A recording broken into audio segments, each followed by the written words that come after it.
All right, welcome everyone to our April book club discussion of I Must Betray You by Ruta Sepetys. So I chose this book because I love this author. I think she is fantastic. Even though she's a young adult author, I hope that you all were enthralled with the story and also admired her incredible research that she puts into every book.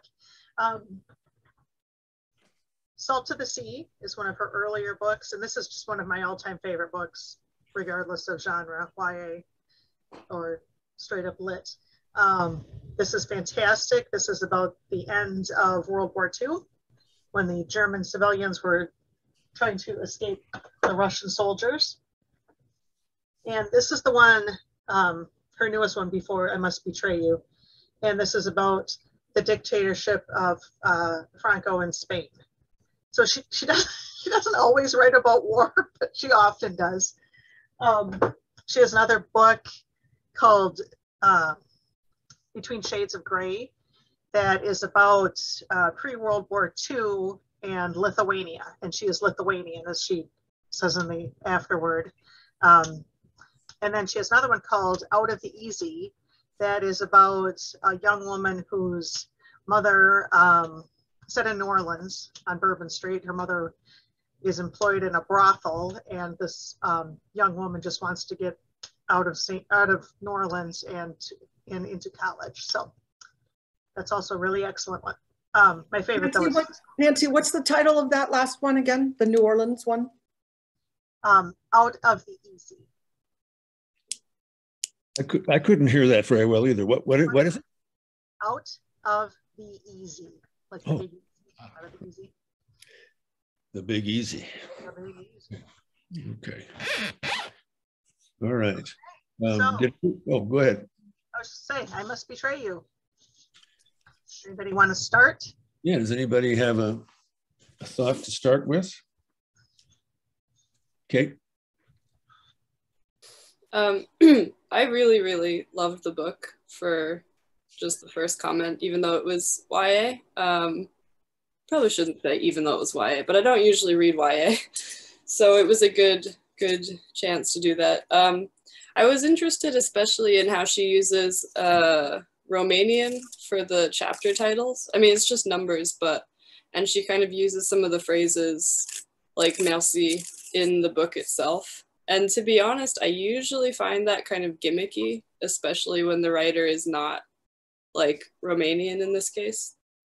But I was I don't know if this is why she did it, but I was trying to be more generous and less irritable while reading. And I thought it's maybe, at least it made me think that because Romanian is one of the Romance languages, it kind of helps remind us periodically that like Soviet satellite countries are not these totally foreign alien places where nobody's like us, we can't relate to them at all.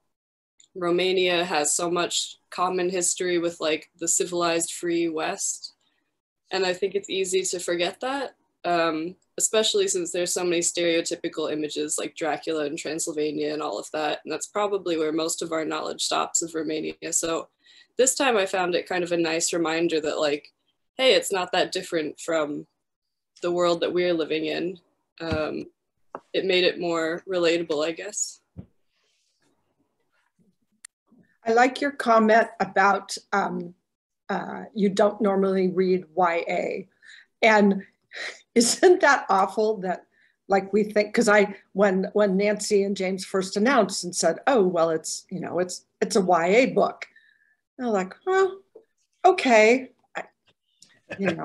How awful to all of a sudden stereotype it and go, oh, well, okay. That being said, oh my goodness. Although when I did buy the book, Nancy was kind of nice. Nancy did point out to me and said, look, because it's YA, it's only $18 for this hardcover book. Ooh, benefits to reading YA. Let's read more. No, but I mean, what an amazing book. What an amazing writer. I I was just instantly drawn in. I don't know, I know Romania, I know Ceausescu, I know Dracula, but I don't know a whole lot about specifics of what happened.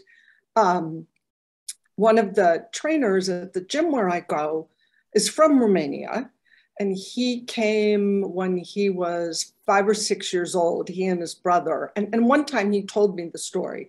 It's a very long story about how his parents got out, they couldn't tell anybody and just left, and the boys had to be left behind, et cetera, et cetera. But as I read the book, I kept going, oh, this is what Sylvia was talking about. Oh, this is what he was talking about. It's all right there on the page. And then by the time I got to chapters 66 through 73, I cried through them, through the torture, because I mean, the author just made it so real, and it was heart-wrenching. In fact, I was sitting in our living room reading. My husband was out shopping, and he came home, and he came looking for me, and he walked in the living room, and Andy said, Mary Pat, what happened? Did something happen while I was gone? I said, well, yeah, it happened in the pages of this book I'm reading. And he just he actually sat down. He said, I don't ever see you looking like this. Are you sure you're okay? What a great story. And really for just opening my eyes to things that don't really seem like they should have happened, but they did.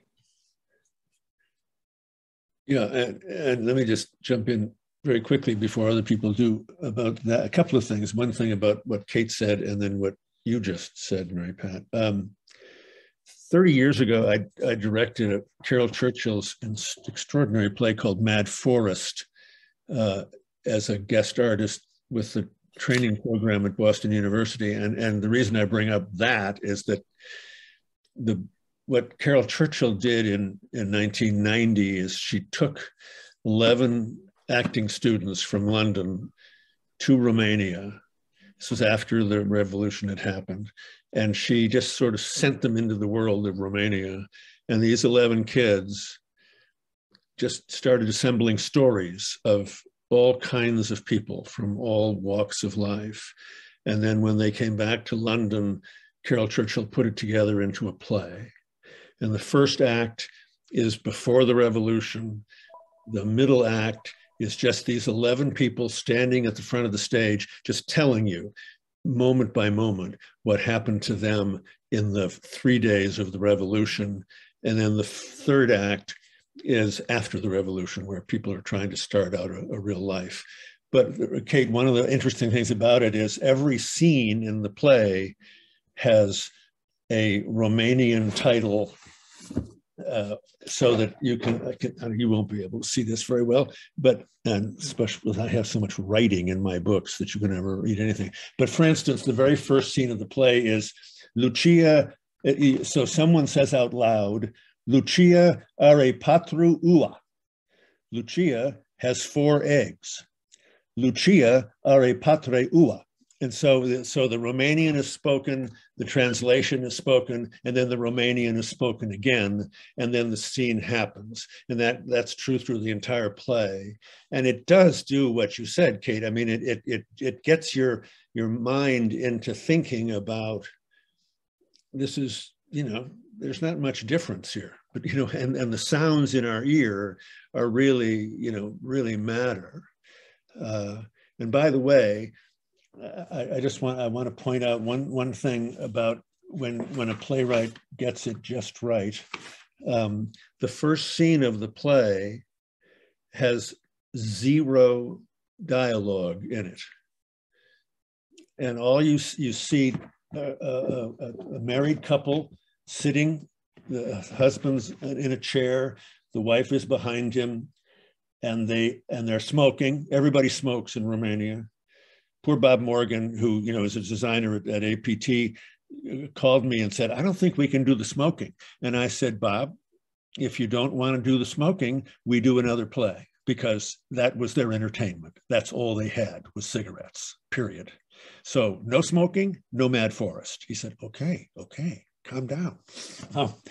But so these two people are sitting, talking, and not talking, smoking.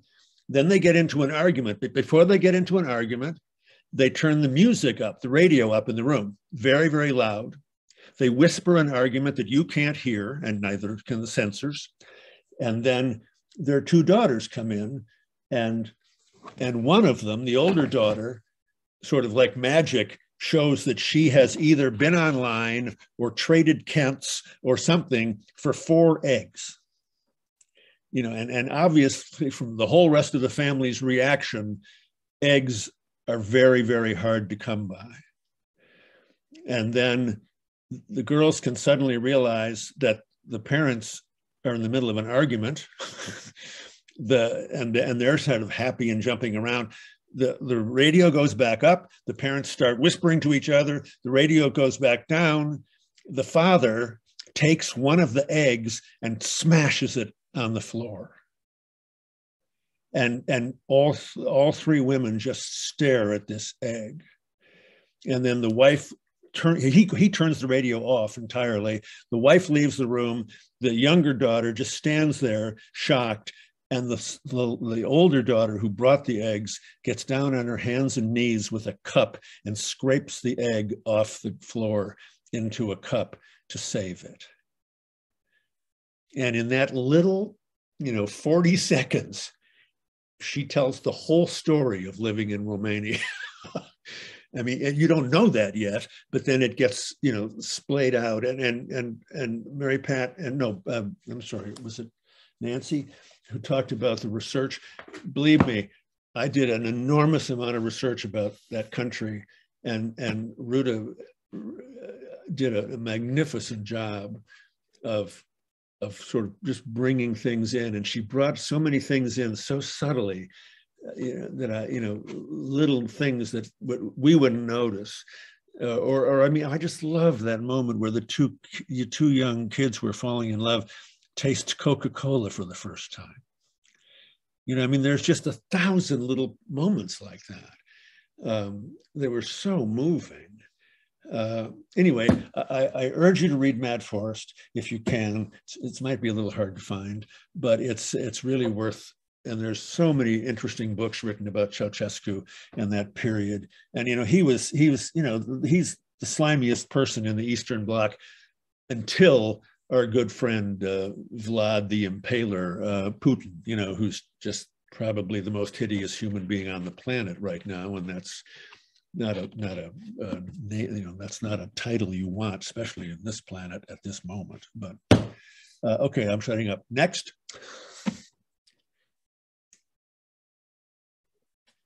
Diane. Yeah, hi. Couple things. Well, to your point, James, when he was at the diplomat's house, and when the son was on the video call with his friends, and he saw that refrigerator, I mean, it just made you, like Mary Pat said, it just made you almost burst into tears when he's like, people actually have a refrigerator that's full of food, and he goes in the bowl of bananas, and nobody's even eating them, and it was just such a shock to him. But I loved the book too, and I realized I knew nothing of this time period. I knew nothing about the revolution. I knew absolutely nothing about the history. It was 1989. I was in the middle of a divorce. I had a young child. I was paying no attention whatsoever to what was going on in the world. So it was really, and I left the book wanting to read more and to learn more. And I know one of my colleagues at the bank, her family emigrated from Romania. And I texted her and I said, I really want to talk to you about, when your family came and what it was like. She was a child, and I think she's in her 40s now. But I just want to find out so much more about it, because I knew literally nothing. I recognized the name, Nicolae Ceausescu, or however you pronounce it, but that was all I knew. So this was a real eye opener, and I couldn't put it down. Once I started it, I thought it was compelling. Yeah. Yeah, that's a great thing about the bananas. because not, you know, and they set it up that he really wanted a banana, you know, that he's always wanted to taste the banana, and then he's, you know, how amazed he is that they're not eating them, that the bananas are just sitting there. It's just, it's so great. I mean, it's just so, oh, it's perfect. Really, really nice. But that's one of the problems, of course, and it's happening in Russia right now, is that, you know, because Putin has completely controlled the information, you know, people are just, they don't know what's going on, really. And you know, his, you know, when he goes to the library, picture of Ceausescu with Mickey Mouse, and the fact that Disneyland actually exists, and that the things that happen in American movies actually exist. You know, people actually behave that way and have choices. Yeah, it's just really, wow.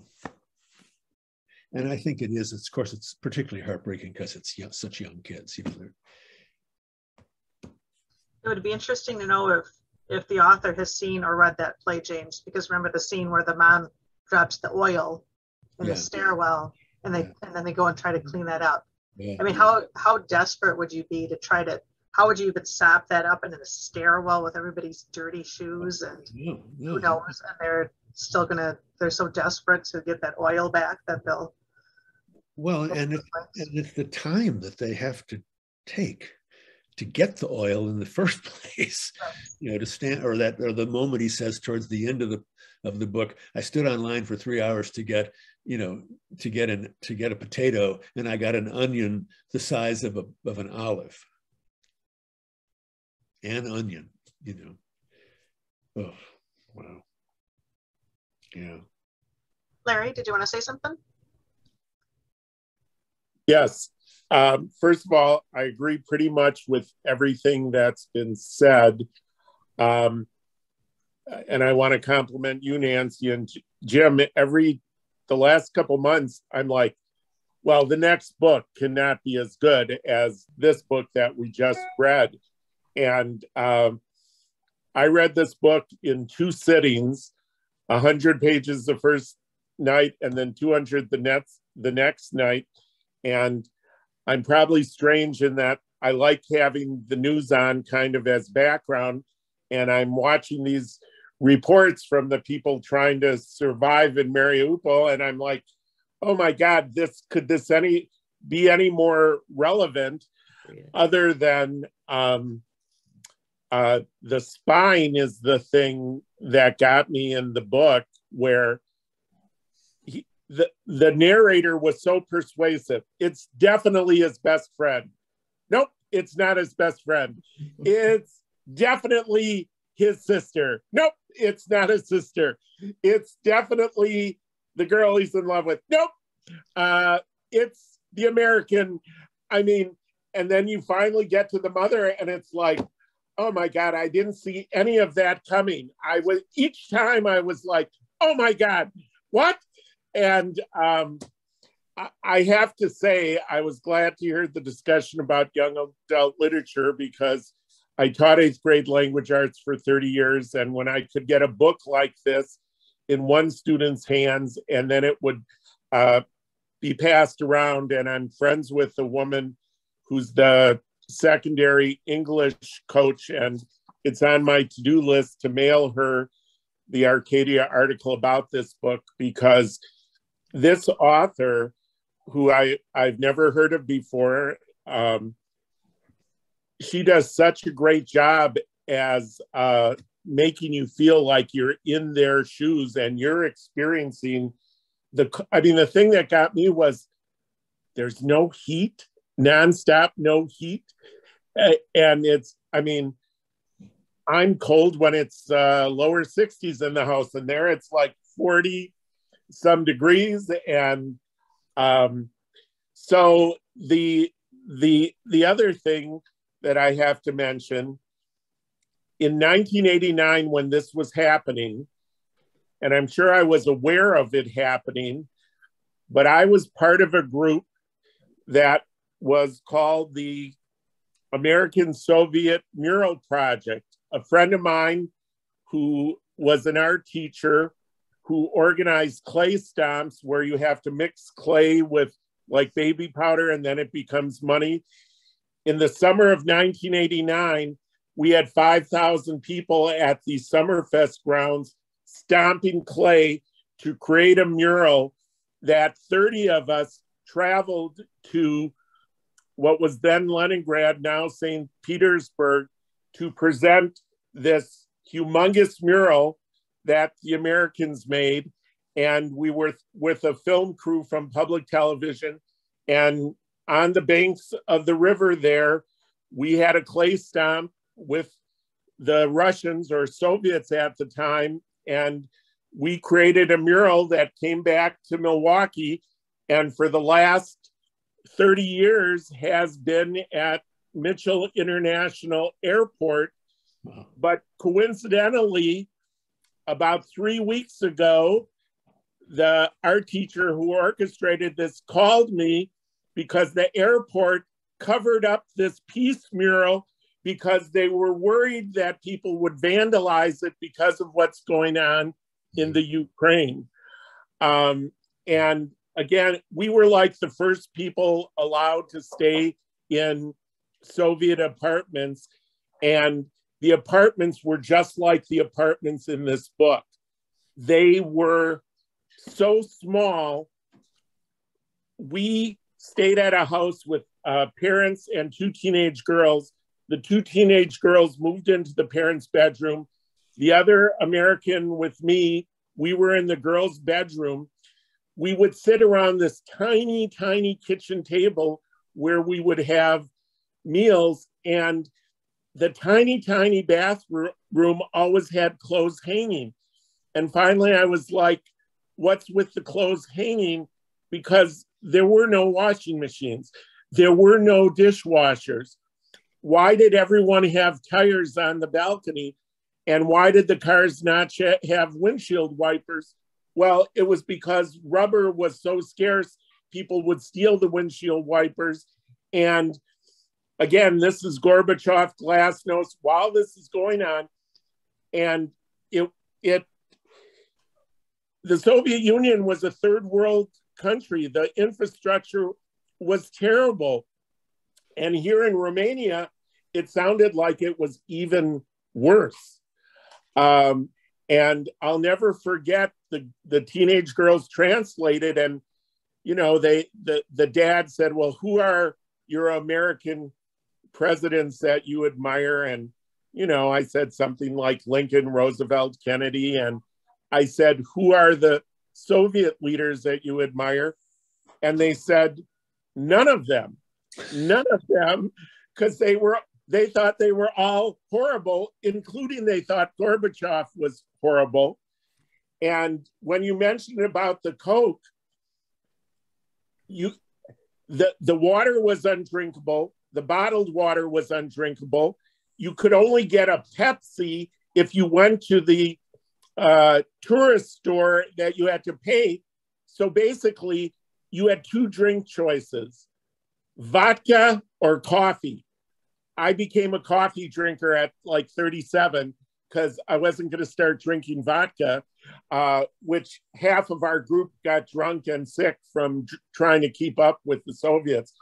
But this book brought it all back, only it seems like Romania is worse than Russia and the Soviet Union. And other than the war, I mean, I just could not believe the whispering, the lack of privacy, but the detail that the author did.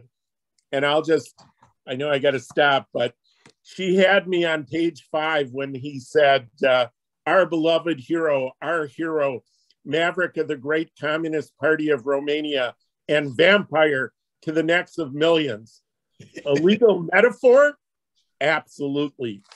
I mean, if I was still teaching, we would get into a whole discussion of metaphors because that was a never-ending battle to teach similes and metaphors. But it was a brilliant book, so thank you. Sure. Yeah.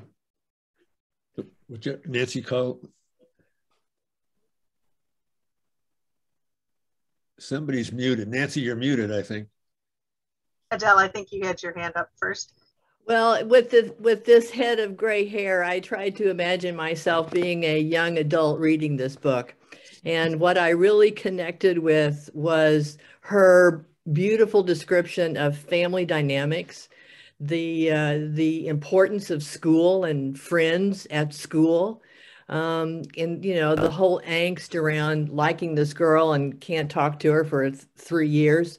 And I also thought it was a nice touch that Chris was a poet. He was a writer, and so I too really got hooked on the book really early. But I was just thinking again, as a young adult, on 180, there's just one poem that he writes, and he starts out, "Will you remember me?"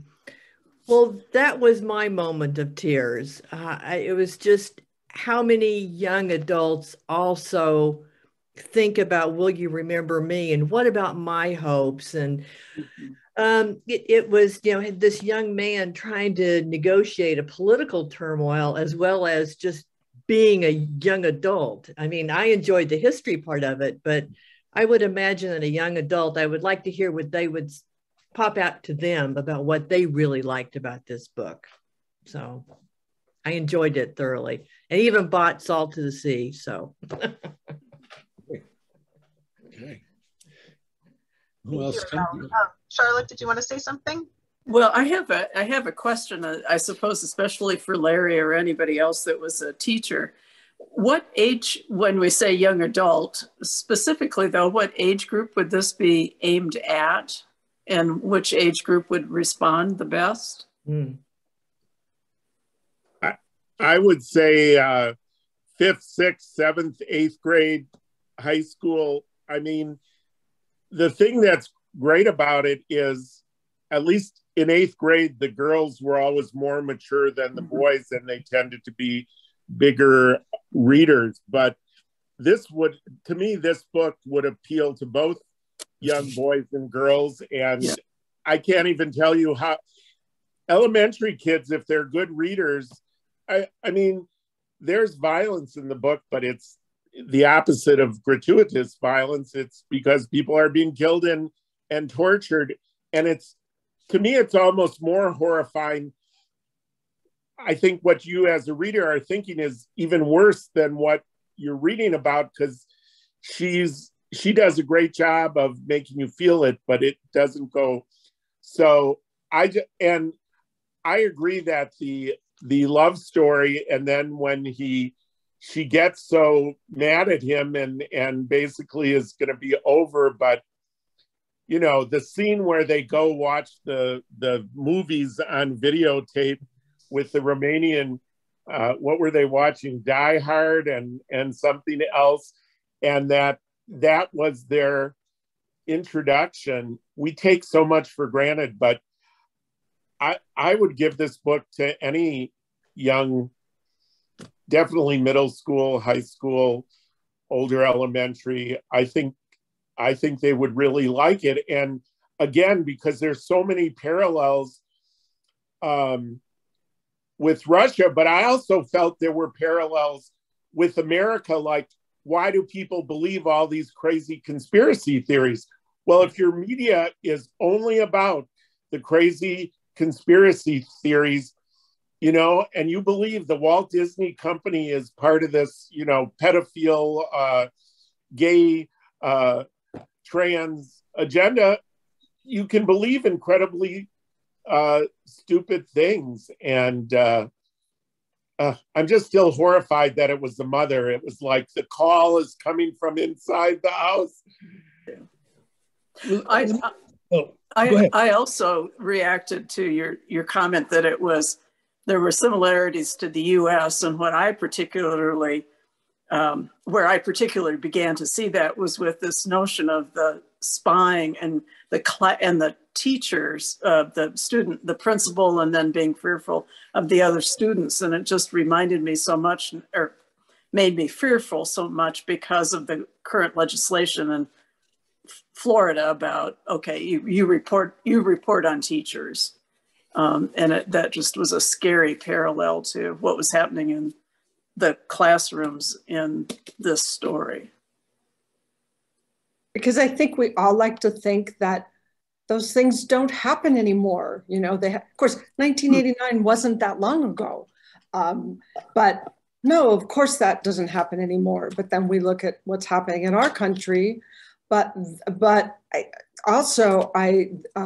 when I finished the book, that night I was catching up on my New York Times, and there was an article about Russia Today, about students, and not just students, but they were talking about students who, you know, say the teacher in the classroom is teaching a class, and they make some comment that's vaguely supportive and, you know, not even outright supportive of Ukraine, and that students are pulling out their phones, they're videoing it, and there's some, you know, there's a designated place where you can turn that into, and teachers, and I'm sure others, are being arrested, fined, you know, whatever else. And I just, that to me, after finishing the book and then reading this article an hour or two later, was just even more horrifying that,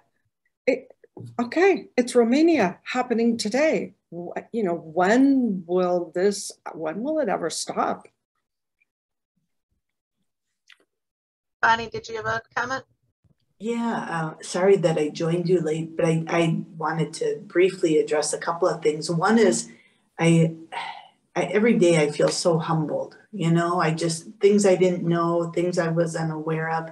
And I was feeling kind of snobbish because I thought, oh, we're going to read a young adult book, you know, some teenage book. And so I did not buy it. I checked it out of the library because I thought, yeah, you know, I'll give it a try. And like everyone else is speaking up, I was just shocked at how much it captivated me. And to address a little bit about the teenagers in the book, I really appreciate the fact that it was a male, you know, was the lead here. Because I think, Larry, you're talking about, you know, whether it's middle school students or high school students, I think it being a male is going to capture that male reader better, whereas, you know, teen girls are they'll read either or, they tend to. And, you know, when I think about this book, I think about, we talked about the horrific, just the unimaginable things that were happening to people, especially with our, you know, our main character and his girlfriend, you know, when they're taken to the prison and all that, and as well as all the other things beforehand. And yet the book is full, I think, of immense gentleness, you know, someone sharing their Coke or that Twinkie or whatever, the kindness and the gentleness just offset the horrible things that were going on. And Diane, to tie on to what you were saying, yeah, this, in that time frame, I guess 1989, I was, you know, different things going on, going back to grad school and all that. And I barely remember anything. And so it really piqued my interest. And I, you know, I started to read a little bit just Googling, but I need to do more, because how could I be so blind to a horrible time in this world, you know? And how am I going to learn to speak up when other horrific things are going on? Well, you know, as we're talking about Russia massacring Ukrainians. But what a great choice, folks. Really, really good job here. And thank you for recommending it. I'm enjoying the discussion, so thank you. Great, thank you. I just have a couple of quick things. Or did someone else have a comment they wanted that could build on that? Or because otherwise I have a couple of things I can add. One is that one of the most startling things that I remember when I was researching it all those years ago was that they estimated in the last few years of the Ceausescu regime that 1 out of 3 people were informers. And Larry, the thing that makes the mother and makes it so complicated and actually perfect in a way, is that she was proactively trying, she was proactively an informer to try to control the lives of her children. I mean, it's so moving, that she has to live, and every society in Central Europe and Eastern Europe in those days lived with two truths simultaneously: the truth that the government made you say out loud, and the truth that you knew, and the one that you could never speak.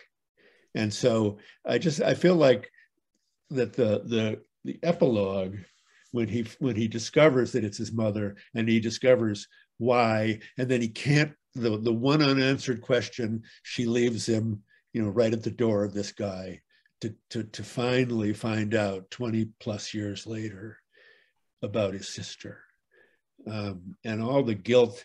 Think about the lives this picture at the beginning of the book of all those boys and girls that, you just think, where are those people now? How many of them got shot?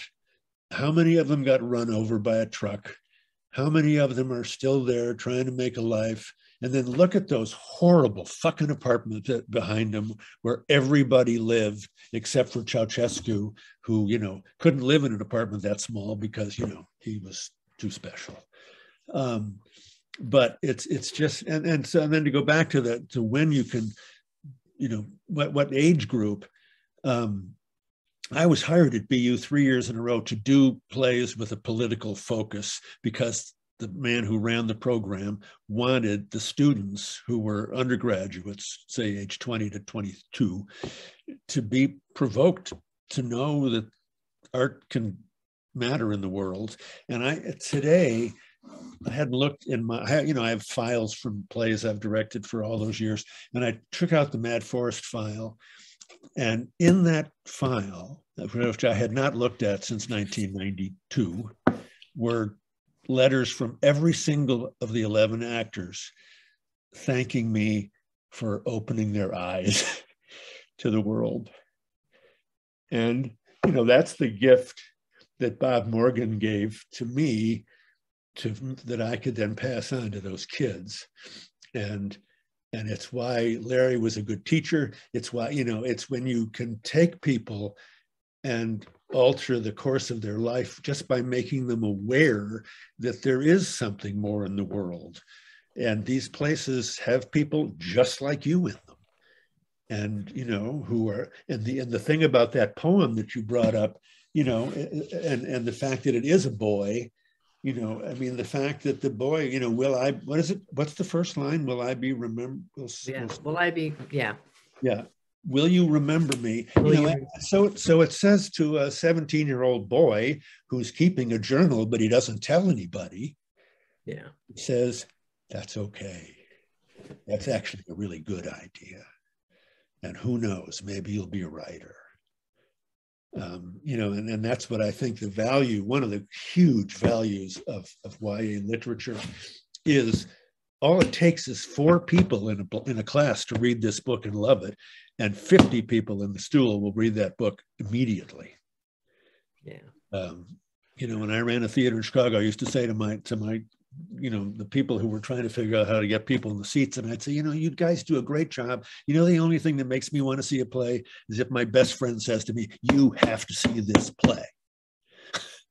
And that's what you do, is you give Larry gives the right 5 kids this book, and everybody in the school will read this book, because those 5 kids will say, do not do anything this weekend, read this fucking book, it'll blow your brains out.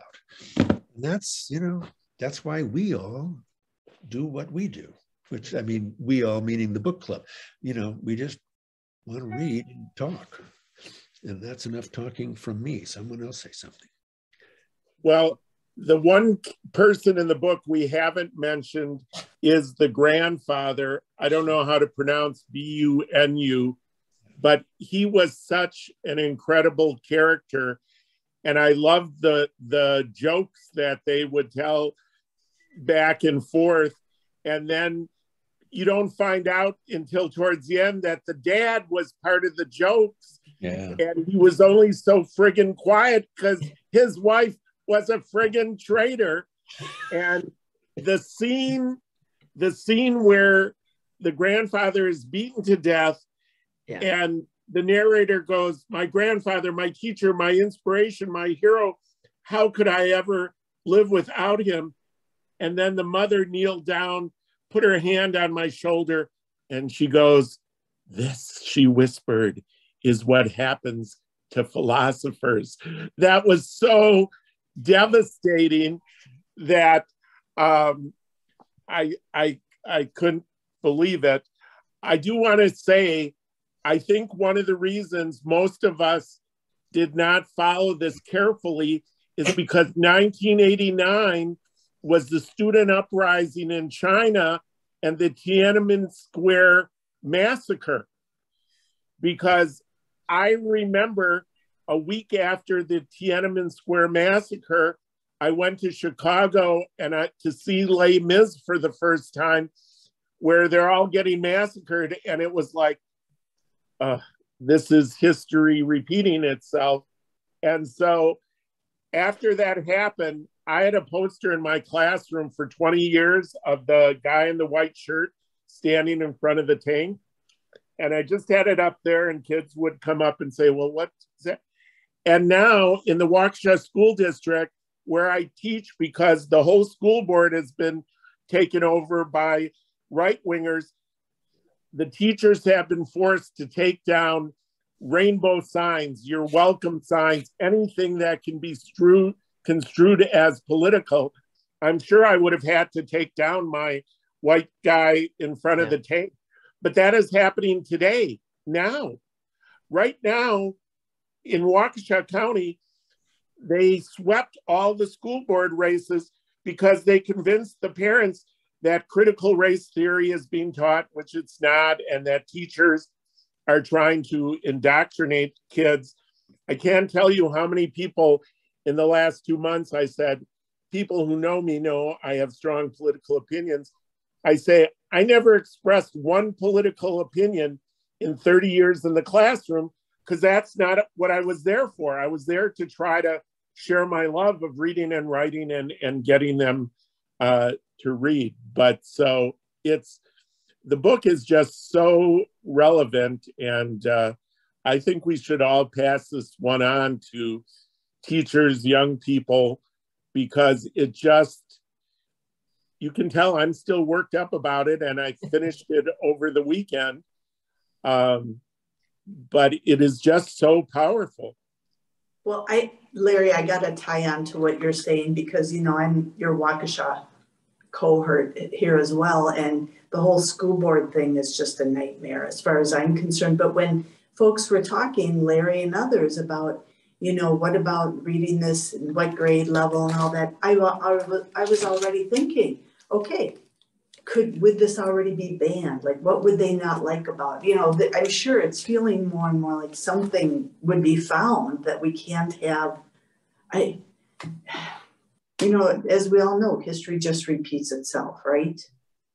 And it's not, sometimes it's really not too hopeful.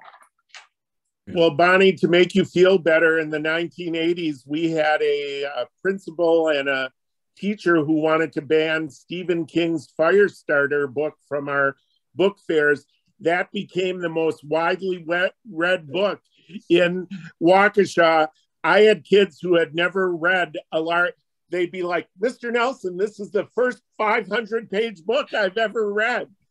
And my favorite story from that is the consideration committee had to have a formal meeting, and this 8th grade student of mine, I still remember his name was TJ Knight, because he got up in front of teachers and the public, the people who wanted to ban the book, and he said, my name is TJ, that's T period, J period Knight, and I will not start swearing because there's swear words in the book.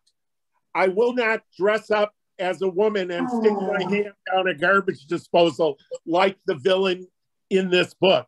This book is about good triumphing over evil. And that's a message. And the committee voted unanimously not to ban it, but the good effect is more and more kids read Stephen King. Not that he needed a lot of help, but I just got a thing. The New York Public Library has put out a banned books list that you can get for free. And so there is a silver lining. And I think you're going to see that continue to happen. And the book just showed you can't repress young people. They're going to figure out a way out of it. There's a very, very good play written about Tank Man. It's called Chimerica, and it's extremely good play. And it kind of, it's just it's a fictionalized idea of who he might have been, who the person might have actually been. It's really beautifully written by Lucy Kirkwood. And then the other thing, just to tie in with what you said, Tiananmen Square was on the 4th of June, and the Berlin Wall came down almost exactly 6 months later. And once the Berlin Wall came down, everything else came down. And what? 3 more weeks, but what months were the events in this book? That's the one thing I don't remember. Mostly December of 1989. So it was like 6 months after Tiananmen Square. 6 months after Tiananmen Square. And the Berlin Wall came down in November of 89. And I have to say, I'll say one really unbelievable thing. My wife works for Amazon Web Services. The death ship, and so sometimes I go to where she's working, and she's spent many months going to Berlin once a month, and I happened to be in Berlin in October of 2019, so the 30-year anniversary of the wall coming down, and on the Brandenburg Gate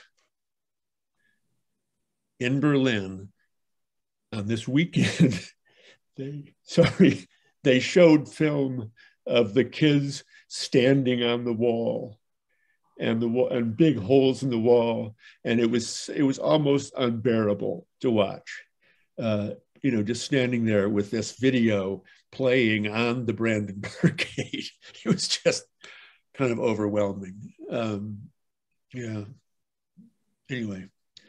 As you can see, this stuff is still very fresh in my mind 30 years later. It's just too potent. If you talk to your friend, I would be interested to know how long did it take the parents to recover from living like that, from having nowhere to go. You can't say anything in your own home. You can't. You don't know if what you say, any innocuous comment, could be reported. And this is about a 300-page book. Remember, the family had 10 books just about them, and they were just a family, just an average family. Maybe Grandpa had a little bit of things to be reported on, but I would just be interested to know, like, to their mental health, how long does it take to recover from that kind of trauma? Yeah. You can't imagine you ever recover. No, you wouldn't. No. Dan, did you want to say something? Who? Me? Diane? That's what I thought I was going to say. Hang on. Sorry. Just a couple things. We do see it happening here with those new anti-abortion laws in Texas and other states where people are going to report other people for money, to report anybody who's aided anybody having an abortion, even if they drove them to a clinic, and be able to sue them. It's terrifying.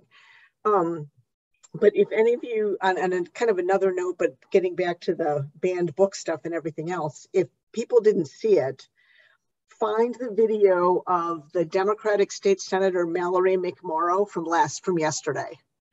She was being accused by a Republican opponent of being a groomer, and about this whole thing over the banned books and trans stuff and gay stuff and everything. And she gave an amazingly powerful speech that has now been viewed, you know, like millions of times, I guess, on YouTube about, you know, everything that's kind of been going on with this strife over all what's going to be taught in schools and what isn't.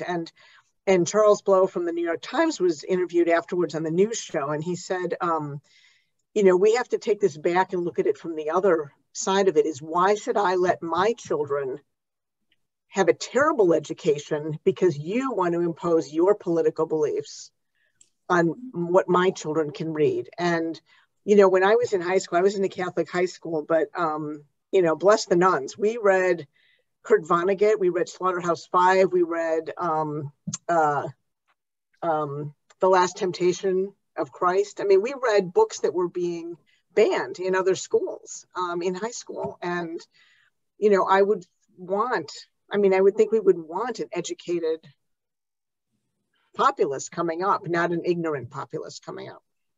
Diane, who was the person you were referencing? Her name is Mallory McMorrow. She is a state senator in the state of Michigan.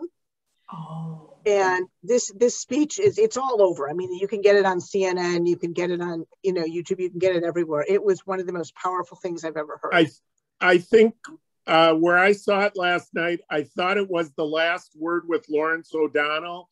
Yeah, that's where I saw it first. Yeah, if you go to MSNBC's app, I think you can watch last night's The Last Word with Lawrence O'Donnell for free, because they showed like the whole 10-minute speech, and then she was actually interviewed on the show. It was by Jonathan tremendous. Capehart. Yeah. Yeah, it was tremendous. And she's going to be on Jonathan's show, I think, on Sunday morning. He said he was going to have her on his show Sunday morning, but she was amazing. She was just amazing. Go ahead. I watched one of my coworkers read an article in Shelf Awareness, and she was just getting angrier and angrier. And it was Ted Cruz wants to ban journals because of the dangerous things that people could write in them. So I let her get all torqued up for a while, and then I said, scroll up and look at the date. It was April Fool's. It was their April Fool's edition. But, you know, it's not a stretch. You know, the sad thing is that Nancy, that would not be surprising. Nancy, I had a parent who was a subscriber to Phyllis Schlafly's Eagle Forum, and she called me up because I was making my students keep a journal. So I had to explain it was not for them to write deep, dark secrets. It was for them to respond to stories and poems and things, because I couldn't, you know, grade 125 papers a day. So they'd write in their journal and then they would get points. And she was actually okay with it. But before we run out of time, I'd like to read my favorite paragraph in the book. It's on page 34. And when Cece laughed, really laughed, it felt like the sun was singing. Blue sky, pure joy uncorked. I imagine that's what freedom felt like. You wanted it to go on forever. And then I think that ties in with what Bonnie was saying about the gentleness. And really, there was a lot of hope in this book, despite how depressing. But he should have listened to his sister when she said, can I talk to you for 5 minutes? And he was too angry and wouldn't let her. But yeah. I thought that description of the blue sky and the sun was another example of what an incredible writer. Yeah. Thought she was doing the right thing, and maybe she was. She just. Mm-hmm. Listen, did you have something you wanted to say? Oh, I'm sorry to come in late here. Well, I can just tag on to what everybody else said. I thought it was an extraordinary book, and I mean, I was actually thinking, well, like a couple of things when you're talking, when with Larry we were talking about journals. It made me think of when I was teaching at Whitewater, how many journals from my students I kept in my office for them because their parents were reading them. I mean, it's kind of the reverse, you know, they would ask me can you keep my notebook in your office, you know? So, you know, it's like, you know, the guardian.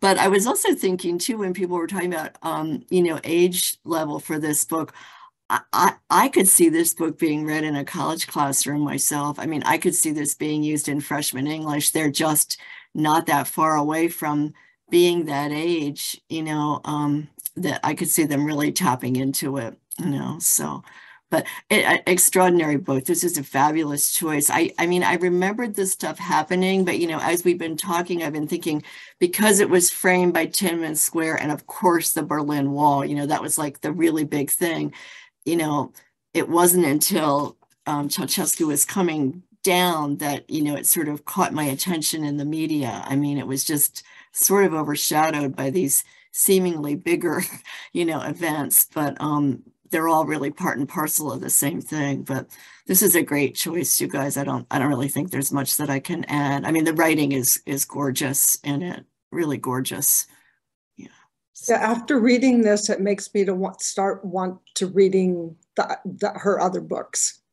Me too. Me too. I've always heard about her, and I hadn't read anything by her before. And I kept saying to my husband, "You've got to read this. You've got to read this." So. Okay. Well, should we talk about next month? Sure. We're going to read The Blue Flower by Penelope Fitzgerald. So I haven't read it yet. James has. So go, James. Well, this actually came out of something that happened last week in the store. I was not there, but on Sunday night, we all go through every book that was purchased the previous week, and we decide whether to reorder it or not. And I was going through the list, and somebody I don't know, I wrote her name down, I was so amazed, bought 3 Penelope Fitzgerald books. And Penelope Fitzgerald is one of my favorite quiet writers. And I thought, my God, that's fabulous that someone bought 3 of her books. She didn't start writing novels until she was 40, I don't think.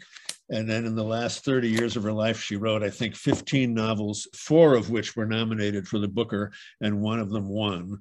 But she's just a very unusual, she had a very hard, complicated life, English, and she wrote just these beautiful, mostly short books that have, this one is based on an actual historical event. Most of them aren't, but this was her last novel. Many people think of it as a classic. Sorry, my leg is caught in some wire down here. But it's really it's a beautiful book. Well, and so the reason we wanted to pick it was I said to Nancy on the phone, we should every now and then we should pick a writer that we like, who's written a lot of books that most people haven't heard of, and introduce them to them. You know, introduce you to this writer, and you might like, you might find that you want to read them, or you might find, I'll never read this person again as long as I live. Who knows? That's the beauty of it. And Hermione Lee, who wrote the fabulous Tom Stoppard biography this past year and written a great biography of Virginia Woolf, wrote an unbelievably beautiful biography of Penelope Fitzgerald. So she's just a really interesting woman and a very, very good writer. So this is our way of kind of introducing, taking a month off from some book that's brand new, and we'll order a bunch of paperbacks of it. We only have 1 copy in the store. This is the original copy. This is long gone. This cover, but it's not very long, and I think you'll find it provocative. And I think if nothing else, you'll admire the way she writes. One last thing, do we have time? When I don't know how many of you are Kate Atkinson fans, but Kate Atkinson's, one of her most recent novels called Transcription and well, her most recent novel that isn't one of her mystery novels, and it's about women working in the BBC during World War II.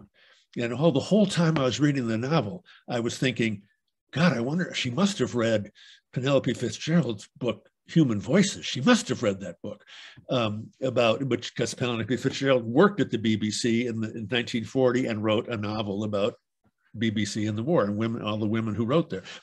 At the end of Kate Atkinson's book, she has a sort of 3-page afterword of things that influenced her as she was reading, and about the 5th paragraph says something to the effect of, I had never read Penelope Fitzgerald before, even though I had always wanted to. I read Human Voices, and not only has it become, not only was it incredibly helpful in my research, but it's now become my favorite novel I've ever read.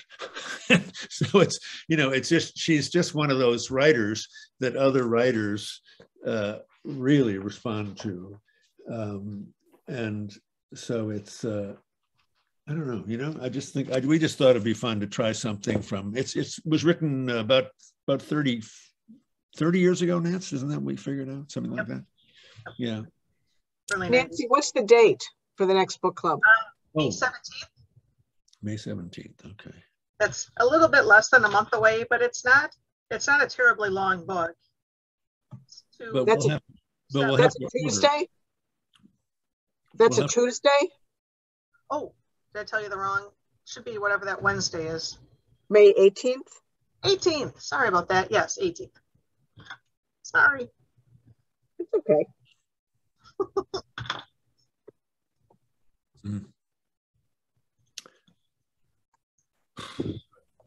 Okay, I guess that's it. Thank you. Thank you all for Thank you so much. This was wonderful. Great. So, everybody for all right. Great choice. Thank you. Powerful book. Thank Nancy. It was Nancy's idea. It's great. Thank you, Nancy. Read all of her other books. I don't think you'll be disappointed. Okay. Okay. Thanks. Bye. Good night. I'll order now. Perfect.